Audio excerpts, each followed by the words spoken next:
toute la science qui touche à la vie, en gros, moi je trouve ça bien. Tant que c'est pour le bien commun, on ne va pas trop loin. Après, si c'est pour trifouiller dans les cellules des gens, pour les modifier, pour une commercialisation de quelque chose, on va trop loin. C'est un sujet en fait qu'on ne met pas en avant en France, et parce que de toute manière la loi n'est pas pour, donc je pense que c'est aussi pour ça qu'on n'en parle pas assez. Qui aurait le droit en tant qu'humain de décider de tout ça?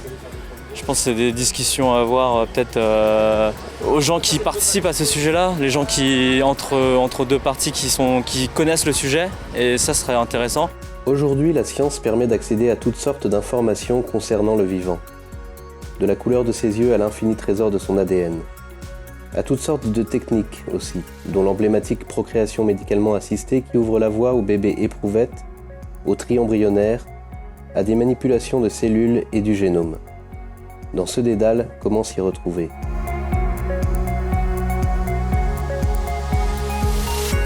La bioéthique touche aux questions médicales et scientifiques, des questions philosophiques et éthiques, et aussi tout l'aspect juridique et législatif. Et donc, elle oblige à des compétences multiples. Ces questions sont sensibles, et il n'est pas possible de se contenter d'opinions ou de sentiments même honorables. Il faut étayer, argumenter ses positions. Génétique a 3 missions: informer, comprendre, approfondir.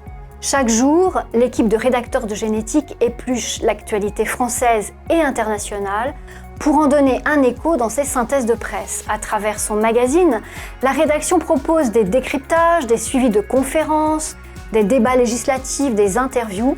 Génétique s'attache aux faits de façon dépassionnée, dans le respect de la dignité de l'homme et en cohérence avec l'écologie, y compris l'écologie humaine. En constante mutation, toutes ces questions sont primordiales. Elles rejoignent les enjeux de la modernité et posent les bases de l'humanité de demain. Que préparons-nous? Quel homme sommes-nous en train de fabriquer? Ces sujets méritent d'abord qu'on s'interroge et ensuite qu'on essaie d'y répondre.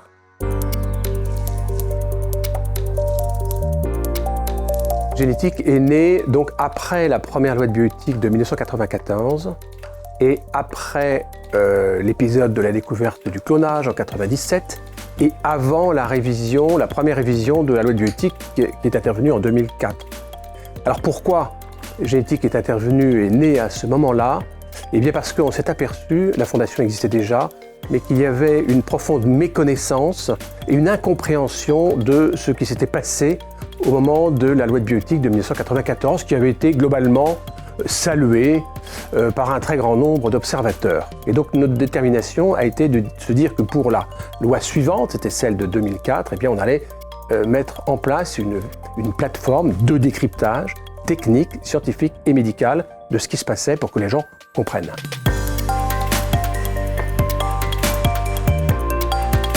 Je dois confesser modestement que c'est moi qui ai inventé ce jeu de mots et cette faute d'orthographe porteuse de sens, puisqu'on associe le mot gène, la fondation faisant du travail en génétique, et puis le mot éthique, et donc génétique avec une faute d'orthographe au milieu. C'était un peu la signature de cette nouveauté. J'ai l'impression aujourd'hui que l'opinion publique est mieux informée sur le plan technique. Mais ce que je crois aujourd'hui nécessaire pour génétique, c'est de s'attacher peut-être davantage à la compréhension de ce que porte la technique, c'est-à-dire du sens de la technique, de la morale de la technique, de la philosophie de la technique. La technique était porteuse d'une certaine morale, qui est en fait immorale en réalité. Au fond, on se dit, c'est le progrès, c'est formidable. En réalité, la technique elle-même est porteuse de sens. Elle n'est pas indifférente, elle n'est pas neutre, elle n'est pas innocente. Et c'est ça qu'il faut interroger à mon avis, et c'est tout un programme pour Génétique.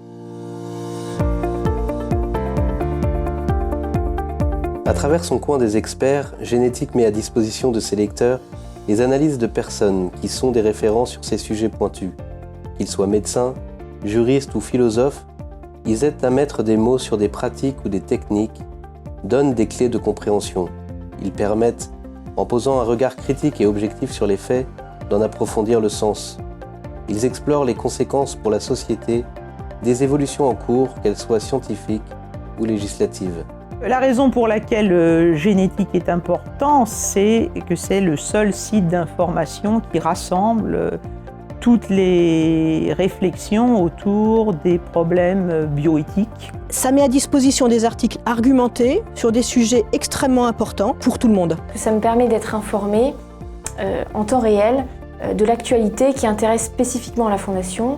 Donc je pense notamment au sujet de la trisomie 21, bien évidemment, et aussi au sujet de la recherche sur l'embryon. Donc l'éthique médicale au sens large du terme, la réflexion sur les biotechnologies, avec des spécialistes qui sont souvent capables de prendre quand même une vision, un peu de recul, un peu d'ensemble. À la fois un effort de neutralité idéologique et d'autre part une manière résolue de montrer les difficultés que suscite l'emprise croissante de la technique sur la vie humaine, sur la procréation, sur la fin de vie.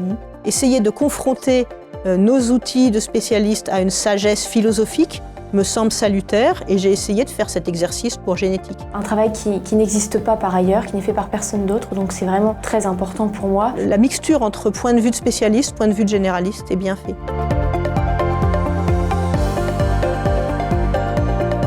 Je lis génétique parce que je cherchais un moyen simple de suivre l'actualité bioéthique et j'ai trouvé que génétique correspondait parfaitement à mes attentes. Je lis génétique parce que j'ai toujours été intéressée par les questions de bioéthique, parce qu'elles nous concernent tous. Elles interrogent vraiment la place qu'on veut donner à l'homme dans nos sociétés et notre sens de l'humain. Je suis pharmacien, je rencontre énormément de personnel médical. J'ai absolument besoin de suivre cette actualité pour participer un peu à l'évolution de ma profession.